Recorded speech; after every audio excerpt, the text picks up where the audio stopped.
Hola, me llamo Daniel Hernández. Mi nombre es Silvia Hernández, de Hernández por el Mundo en Instagram, y en esta ocasión les vamos a hablar de los requisitos que se necesitan para residir en España.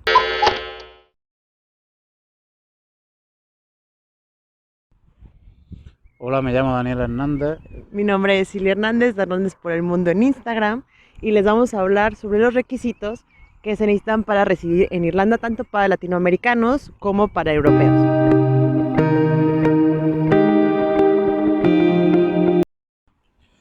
Yo soy español, así que en mi caso es más fácil que para la gente de América. Prácticamente no se necesita nada. Yo, en mi caso personal, simplemente me vine a Irlanda y no necesitas ni pasaporte. Con el DNI puedes venir. Lo único que necesitas para trabajar, pues te piden el PPS, que es como el número de la seguridad social de aquí.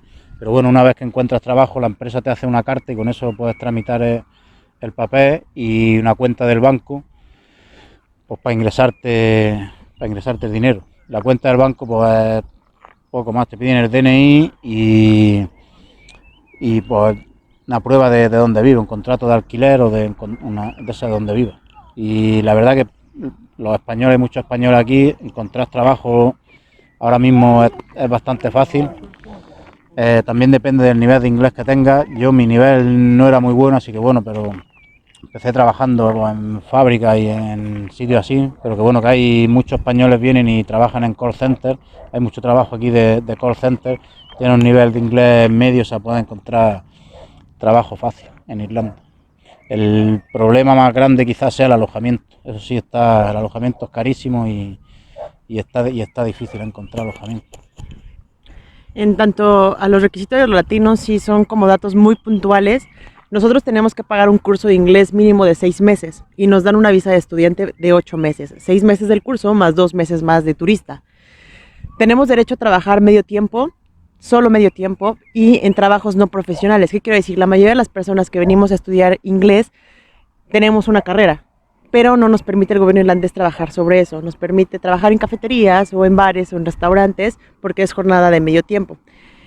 Nos pide un seguro médico y abrir una cuenta en el banco en Irlanda con 3.000 euros. Esos 3.000 euros nos los exige el gobierno irlandés de nosotros para nosotros. Es como un seguro para nosotros porque cuando llegamos automáticamente no tenemos trabajo. Entonces es como un colchón que nos da el gobierno para tenerlo. Como lo decía Dani, realmente lo complicado es el hospedaje en Irlanda. En Irlanda es muy caro el hospedaje, ronda de los 450 a los 500 euros por habitación. Mínimo. Y Mínimo. hasta 600, 700, 800, 800 euros 900. una habitación. Incluso una habitación compartida con otra persona puede llegar a los 500, 600 euros. Y no solo es caro, sino que es difícil encontrar. Hay gente que viene y se pasan varios meses viviendo en hostel y malamente hasta que encuentran. O sea que eso sí es importante, lo del alojamiento, sí es importante mirarlo antes de venir o moverse al llegar, cuando llegas, moverte rápido porque está complicado.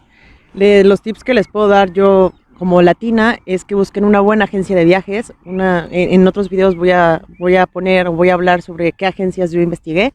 Una buena agencia de viajes porque se va a encargar de todos los trámites migratorios. También, como decía Dani, yo contraté 15 días una familia anfitriona. Es muy importante al llegar, desde el momento uno, comiencen a publicar, es un super tip, en todos los grupos de Facebook de extranjeros en Irlanda. Hay muchos grupos nosotros vivimos en Cork, pero hay grupos de españoles en Cork, mexicanos en Cork, mexicanos Métanse en Irlanda, a todos los grupos. españoles en Irlanda, latinos, o sea, hay un montón de grupos y la verdad que ayudan bastante. Publíquenlo. A mí me ayudó mucho porque lo publiqué en inglés y en español, porque también muchas de las familias o muchas de las personas irlandesas están buscando roomies, entonces ven su post, se comunican con ustedes y esa es una muy buena opción, ¿no? También, bueno, aparte de publicar en todos, estudiar en la tarde inglés. Este es un consejo para latinos, porque pues Dani, realmente los requisitos para los europeos son muy pocos, pero para los latinos les sale mucho más barato estudiar en la tarde. Yo he estudiado las dos primeras veces en la tarde, le sale casi 1.000 euros menos, es muchísimo más barato. Déjenlo en los comentarios cualquier duda que tengan. Voy a contestar ahora. Me han estado preguntando sobre cuál fue la agencia. No fue la academia la que me defraudó, fue la agencia, se llama Yaicos. Voy a poner el link aquí abajo para que vean la página de la agencia Yaicos, que fue la que me defraudó. También voy a poner el link de las dos academias que estudié, también para que investiguen. La verdad, yo les recomiendo mucho Cork English College, que es donde estoy estudiando actualmente. Se los recomiendo muchísimo esa academia. Otras preguntas que nos hicieron en redes sociales, bueno, en comentarios, Jaime me pregunta sobre Limerick, si es más barato y si hay menos hispanos. Sí, es más barato, pero también es más complicado poder encontrar trabajo. La ciudad es más pequeña, hay menos negocios, menos movimiento, hay menos trabajo. Mario en Instagram me pregunta sobre Delphin English School. La verdad que no la conozco, no la conocemos, no sé si sea de Cork o sea de Dublín o en Irlanda en general, no había escuchado, pero métete a la página, manda correos, seguramente te van a responder todas las dudas porque pues por lo regular la academia se pone en contacto contigo. Y también Vic me pregunta sobre Academic Bridge, tampoco la conozco realmente, la más conocida es donde estoy estudiando, que es Cork English College, que es la número 1 en Cork, y la segunda donde estudié, que es Cork English Academy. Esas son como las más famosas. Les recomiendo la primera, donde estoy estudiando, porque hay más diversidad en los alumnos. Nosotros nos conocimos en la academia precisamente y pues realmente habían muchos de una misma nacionalidad y no podíamos practicar porque hablaban entre ellos su idioma, entonces no podíamos practicar mucho el inglés. Y en esta academia, la verdad, fue muy diversa, me encantó porque ya había, bueno, solo habíamos mexicanas, francesas, habían rusos, habían chilenos, brasileños, o sea, era mucho más diverso. Si tienen alguna duda, pongan en los comentarios. Les deseo maravilloso y bendecido día. Besos.